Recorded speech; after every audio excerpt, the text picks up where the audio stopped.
Welcome to Civil's Manthan. Let's start today's newspaper Manthan analysis. The first article is about third tranche of rupees 20 lakh crore of special economic package that was announced by our Prime Minister 2 days before. So different tranches, different details are coming up regarding various sectors. So in today's newspaper, this discussion, let's see one by one. The first sector that they have discussed is about infrastructure and capacity building. They say 1 lakh crore rupees is allocated to FPOs, farmer producer organizations. All right. अब इससे होगा कि it will help in building the supply chain infrastructure like cold chain, post harvest management infrastructure, storage centers. So इससे क्या होगा? It will help in reducing the wastages. It will help in strengthening our supply chain. It will help in reducing leakages and will ensure the value of the farm commodities remain, and in fact that could be help in ensuring the supply chain efficiency overall. Second thing is about cluster based approach. So cluster based approach पे focus किया जाएगा. So इस initiative में for example different regions they have certain different special agri commodities. जैसे कश्मीर में saffron famous है, तो यहाँ पर क्लस्टर बेस्ड अप्रोच में कश्मीर फोकस करेगा सैफरन पे, बिहार फोकस करेगा मखाना पे, Tamil Nadu will focus on tapioca. Tapioca is वो, टेपियोका को हम बोलते हैं साबूदाना, ठीक है. Karnataka on ragi, Andhra Pradesh on chillies, North East on bamboo. So इस तरह से क्लस्टर बेस्ड अप्रोच रहेगी ये. Then there is TOP as well. TOP is what? T for tomato, O for onion, and P for potato. So tomato, onion, and potato. Top scheme is this. So basically, this used to focus on tomato, onion, and potatoes only. और इसमें क्या होता था? It will because these are perishable items. So perishable items हैं. So to ensure they don't get destroyed during the long supply chain and because of the rigidities of APMC. Because APMC में क्या करना होता है? First sale of agri produce has to be in the mandis. So उससे bypass करने के लिए, उससे exempt करने के लिए top scheme के तहत जो perishable items हैं, those are exempted from the APMCs. So now this top scheme has been it is part of the Operation Greens basically. किसका part है? Operation Greens. So this scheme has been extended to all fruits and vegetables. पहले केवल tops तक सीमित थी, tomato, onion, potatoes तक. Now all fruits and vegetables will be included in this so that the perishable items don't reduce their values. Certain more points are given. The first is same as it is. So well, Atmanirbhar Bharat Abhiyan is what this all about. First point is again the 1 lakh crore rupees is given to cooperative society, agri cooperative societies, FPOs, as and it will help in what? Boosting the farm gate infrastructure. Farm gate infrastructure means the infrastructure starting from the from the farms till the market. So at the farm itself, so that if the infrastructures are built up, so a better storage facilities can be provided. Next point is regarding 10,000 crore rupees for formalization of micro food enterprises. और cluster based approach follow की जाएगी, जो हमने देखा कि Kashmir saffron पे करेगा, right, Bihar मखाना पे करेगा, तमिलनाडु टैपियोका पे करेगा, साबूदाना पे करेगा, ये सारी चीजें. 20,000 करोड़ फिशरमैन की हेल्प के लिए अंडर मत्स्य संपदा योजना. ध्यान में रखना मत्स्य संपदा योजना क्या है. मत्स्य से नाम में आपको पता लग रहा है, मत्स्य संपदा योजना फॉर द फिशिंग डेवलपमेंट. अब यहाँ से फिश प्रोडक्शन को एडिशनल हेल्प मिलेगी यहाँ से, that is fine. Then 13,000 crore rupees is to achieve 100% vaccination of cattle, buffaloes, sheep, goats and pigs. So यहाँ पर लाइवस्टॉक से फोकस किया गया है, बिकॉज लाइवस्टॉक्स की जो डिजीज है वहां पर उनकी वैक्सीनेशन अगर होती है, so they will be more healthy. For example one of the disease is FMD, foot and mouth disease that happens in the when cattle they are get infected by FMD. Foot and mouth disease kind of viral disease it is. So अब इसमें क्या है कि जैसे इसको हिंदी में बोलते हैं ना, खुर और मुंह का पकना पशुओं के अंदर, so that is same. So this will help in the healthy live stocks result into what, more milking of these, and better support to the farmers income. The next 15,000 crore रुपए to for the animal husbandry infrastructure. Next herbal cultivation के लिए आपको किसानों को यहाँ पर help दी गई है, बी कीपिंग एक्टिविटीज के लिए भी। So all these are basically agriculture and allied activities को anyhow government is supporting this. Next point is very important. Essential Commodities Act of 1955. It will be amended to deregulate cereals, edible oils, oil seeds, pulses, onions and potatoes. तो Essential Commodities Act के अंदर जो है, तो cereals, edible oils, oil seeds, pulses, onion, potatoes को deregulate किया जाएगा। थोड़ा सा समझ लेते हैं Essential Commodities Act जो है ये क्या होता है। बेसिकली नाम से देखो आपको लग रहा है एसेंशियल कमोडिटीज एक्ट। सो जो एसेंशियल कमोडिटीज जो होती है they are protected under this act, और उसके बाद उन कमोडिटीज की प्रोडक्शन, सेल, परचेज जो भी है उनके ऊपर रेगुलेशन किया जा सकता है, उनकी प्राइसेस फिक्स किए जा सकते हैं। For example in the at the time of the high price rise, अगर प्राइस बढ़ जाता है तो उस टाइम पर एसेंशियल कमोडिटीज एक्ट में इनको लाया जाता है कुछ सर्टेन एग्रीकल्चर कमोडिटीज को, और उसके बाद जो है stock limits can be put over that, कि पर्टिकुलर लिमिट से ज्यादा आप नहीं रख सकते अपने पास, होर्डिंग नहीं कर सकते हो, इस तरह की चीजें, काला बाजारी नहीं कर सकते हो, जमाखोरी नहीं कर सकते हो। ये चीजें इसमें इस एक्ट की हेल्प की वजह से हम कर सकते हैं, सरकार कर सकती है। इसके दोनों फायदे भी हैं कुछ, और there had been certain drawbacks as well. That's why various economists they had been advocating for the revoking of Essential Commodities Act. Even Economic Survey said that Essential Commodities Act should be done away with. इसको हटा देना चाहिए because it is uh, adversely impacting the interest of the farmers. अब होता क्या है कि if the center finds that a certain commodity is in short supply and its price is spiking, तो ये नोटिफाई कर सकता है stock holding limits for a specified period. अब states they act on this notification to specify limits और ensure करते हैं कुछ स्टेप्स इन सेंट्रल नोटिफिकेशन को अडहियर करने के लिए। अब कोई भी जो है ट्रेडिंग कर रहा है, डीलिंग कर रहा है इन कमोडिटी के अंदर, चाहे वो होलसेलर हो, रिटेलर्स हो, और इवन इंपोर्टर्स एज वेल, तो ये एक तरह से एक्सपोर्ट के ऊपर भी लिमिट इंश्योर करता है, लिमिट डालता है कि एक्सपोर्ट नहीं करना है कुछ कमोडिटीज का when there is short supply of that commodity in our country. तो इंपोर्टर्स भी जो हैं वो स्टॉक पाइल नहीं कर पाएंगे अपने यहाँ से, तो ये भी सारी चीजें होती हैं यहाँ पर। फिर स्टेट रेस्ट्रिक्शंस लगाता है, और जब ये करता है तो कोई भी ट्रेडर्स हैं दे हैव टू, अब उनके पास सपोज करते हैं स्टॉक्स हैं उस टाइम पर, तो they have to immediately sell into the market because वो एसेंशियल कमोडिटीज एक्ट में आ चुका है, they can't hold it and beyond a particular quantity जो भी उस एक्ट में उस टाइम पर डाली गई है। सो सप्लाई आपकी इंप्रूव हो जाती है, this improve the supply and it brings down the prices. ठीक है, और जब कई बार हम देखते हैं कि बहुत सारे शॉपकीपर्स ट्रेडर्स कंप्लाई नहीं करते हैं स्टेट एजेंसीज के इस डायरेक्शन से, तो रेड्स भी कंडक्ट की जाती है ताकि जमाखोरी और कालाबाजारी को रोका जा सके, और एक्सेस स्टॉक को जो है फेयर प्राइस शॉप से ऑक्शन कर दिया जाता है। अब इसकी जरूरत क्यों होती है? क्यों जरूरत होती है? क्योंकि बिकॉज प्राइस राइज को रोकना होता है, supply of certain commodities which are in short supply उनको इम्प्रूव करना होता है। ये एक स्पेकुलेटिव होर्डिंग को एड्रेस करना होता है, राइट। कुछ वेदर वेदर रिलेटेड डिसरप्शंस भी हो सकते हैं, राइट।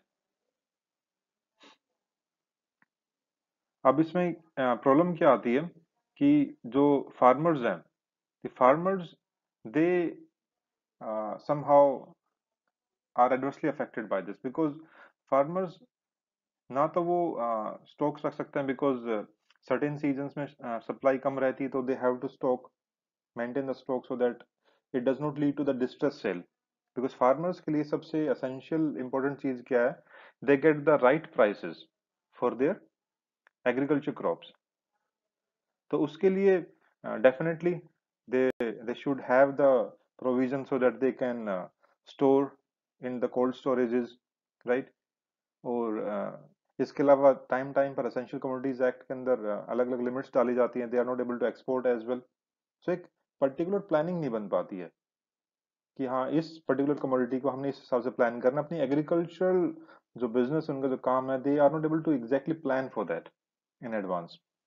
कभी भी कुछ भी चेंज हो जाता है, so it becomes what, it becomes very volatile. So अभी यहाँ पर जो है इतना ही समझने की जरूरत है अभी फिलहाल कि ये cereals, edible oils, oil seeds, pulses, oil, onions and potatoes को डीरेगुलेट कर दिया गया from the essential commodities act of 1955 until unless certain kind of emergency situation rises या फिर बहुत ज्यादा प्राइस राइज होता है, इनको they won't be regulated under this. Next point is about marketing reforms to be undertaken to provide to farmers to sell produce at the price of their choice. तो यहाँ पर क्या बात की गई, मार्केटिंग रिफॉर्म्स लाए जाएंगे, ठीक है। उसमें farmers will have the choice to sell the produce to anyone. अभी क्या है, अभी all the farmers they have to sell their first produce to the nearest mandis. जो भी मार्केट मंडीज होती है, हम देखते हैं अनाज मंडी होती है हर एक डिस्ट्रिक्ट में हम देखते हैं, और इवन ब्लॉक लेवल पे भी बहुत जगह अनाज मंडीज होती है। तो उन अनाज मंडी में ही उनको किसानों को अपनी प्रोड्यूस को सेल करना होता है, और इसके लिए वो बाध्य है, इसके लिए मैंडेटेड है। वो मैंडेट कहाँ से आता है, एपीएमसी एक्ट। हर एक agriculture being a state in the state list, agriculture आपका स्टेट लिस्ट में आता है, so only states can make a law on the agriculture.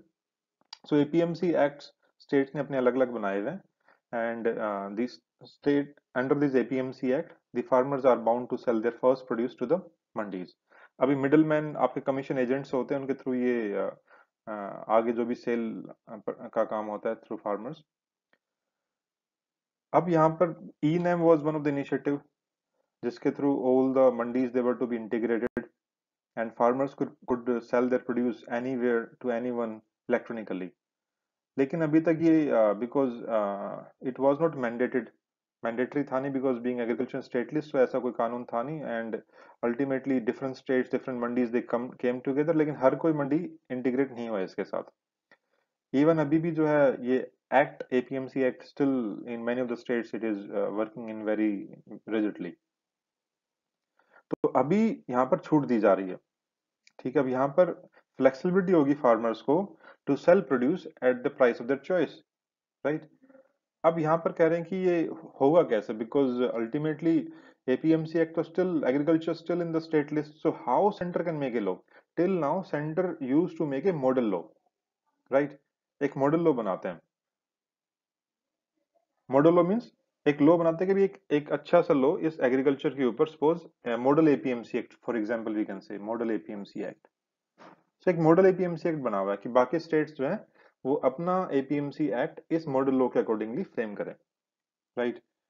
लेकिन अभी centre will mandate this, make it mandatory. How it can make it mandatory? Still agriculture is in state list. Now center will take the provision, help of the provision of interstate trade and commerce.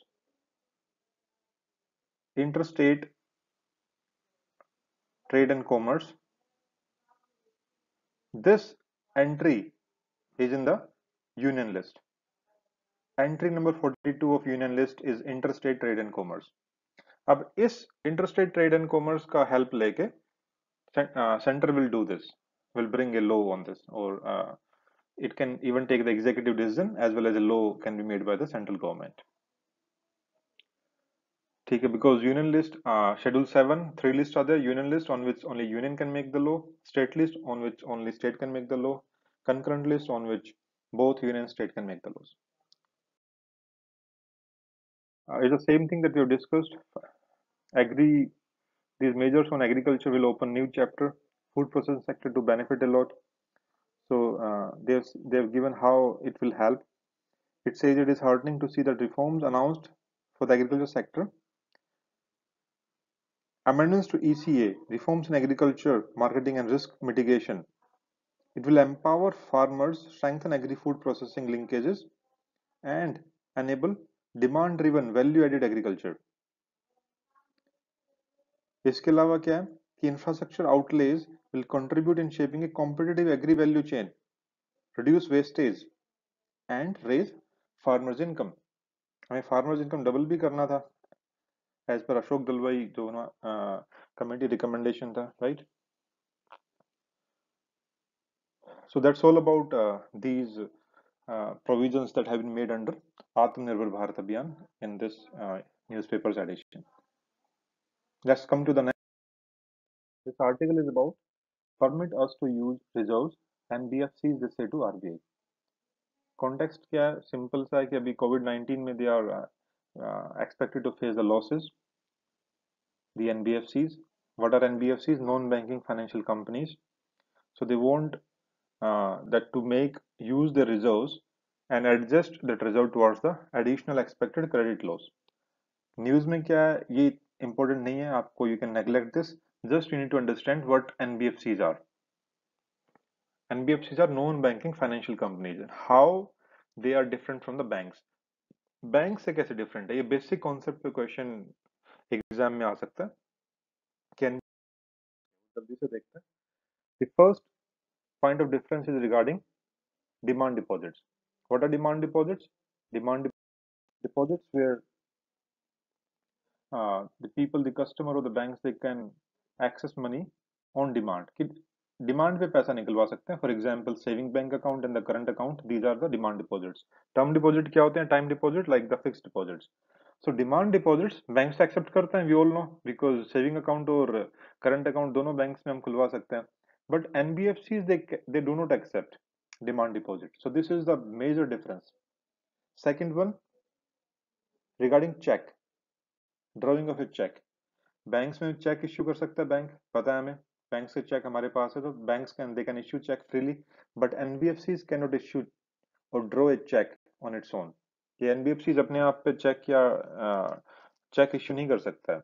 Why? Because they NBFCs are not part of the payment and settlement system. तो payment and settlement system of RBI उसका part नहीं है NBFCs. So checks को settle नहीं कर सकते, so they can not draw और issue a check. Third point is regarding deposit insurance facility. अब deposit insurance facility is available for banks. होता है क्या इसमें? There is we know Deposit Insurance and Credit Guarantee Corporation, DICGC. So DICGC क्या है? Deposit Insurance and Credit Guarantee Corporation. ये corporation है part of the subsidiary of RBI. RBI की subsidiary है, पहली बात ये ध्यान में रखना है. Secondly, ये जो भी डिपॉजिट होता है आपका बैंक्स वगैरह में, सो उस डिपॉजिट पे इंश्योरेंस प्रोवाइड करता है. सपोज हमने कुछ पैसा बैंक में जमा करवाया हुआ है. So what if banks fail, bank अगर बैंकरप्ट हो जाता है खुद ही, तो हमारे पैसे का हमारा पैसा इंश्योर्ड है कि नहीं है हमारे अकाउंट्स के अंदर, वो इंश्योरेंस जो है deposit insurance and credit guarantee corporation ये प्रोवाइड करता है. कितना इंश्योरेंस? अभी अभी ये बढ़ा के 5 लाख रुपए किया गया. पहले 1 लाख रुपए था and now it is insurance of ₹5 lakh. But ये deposit insurance credit guarantee corporation ये इसके लिए वैलिड नहीं है एनबीएफसीज के लिए. So NBFCs this deposit insurance facility is not available for NBFC depositors.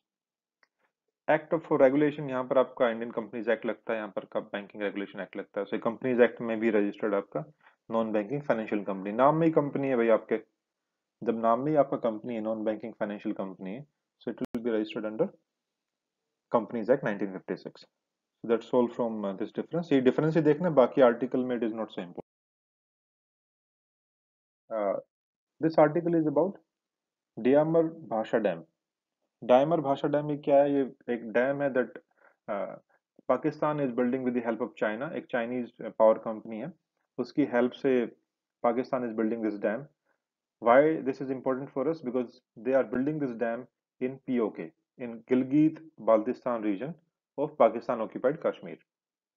Now India claims POK. जब इंडिया पाकिस्तान पीओके को क्लेम करता है, because whole Kashmir is ours, the whole Kashmir is of India. So इसलिए any of the activity with the help or in the collaboration with foreign country, it is a threat to our sovereignty. हमारी sovereignty का breach है ये. सो अभी MEA जो है, ministry of external affair ने China को रिमाइंड करवाया कि भाई गिलगित बाल्टिस्तान इंडिया का पार्ट है, हमारा क्लेम है, और क्योंकि यहाँ पर चाइना पाकिस्तान के साथ मिलकर डैम बना रहा, so it's not the right approach. इस डैम के बारे में देख लेते हैं, कहाँ पर है, इंपॉर्टेंट चीज क्या है, इंडस रिवर पे है. अभी स्टार्टिंग स्टेज में कंस्ट्रक्शन, एक ग्रेविटी डैम है, concrete field gravity dam, right. और इसको बता रहा है कि पाकिस्तान बाद में इंडस को इरिगेशन यूज करेगा, और इस्लामाबाद क्लेम करता है कि it will reduce downstream flood by the Indus, की बाढ़ आती है नीचे तो वो कम होगी.